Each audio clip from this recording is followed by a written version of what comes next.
Good morning everyone, welcome to my another mini vlog.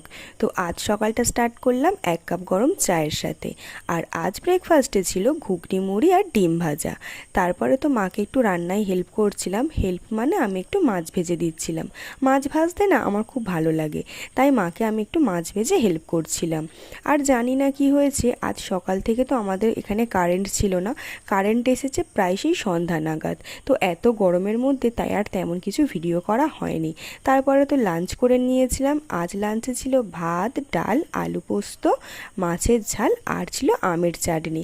তারপরে সন্ধ্যার ঠিক 6টা নাগাদ কারেন্টটা এলো। মনে হচ্ছে যেন কত যুগ পর কারেন্টটা এলো। এত গরমে থাকা যায় বলো? আর সত্যি কথা বলতে আমাদের ঘর কিন্তু ভীষণই অন্ধকার, মানে দিনের বেলাতেও লাইট জ্বেলে রাখতে হয়। আর কারেন্ট না থাকলে, লাইট না জ্বললে আমার একদম ভালো লাগে না। আর তারপরে তো বাবান সোনা এসেছিলো, তো ওর সাথে কিছুক্ষণ সময় কাটিয়ে মা বললো একটু আলুর তরকারি করতে। তো আমি আলুর তরকারি করেছিলাম আর মা বানিয়েছিল রুটি। তো এটা দিয়েই ডিনারটা কমপ্লিট করলাম।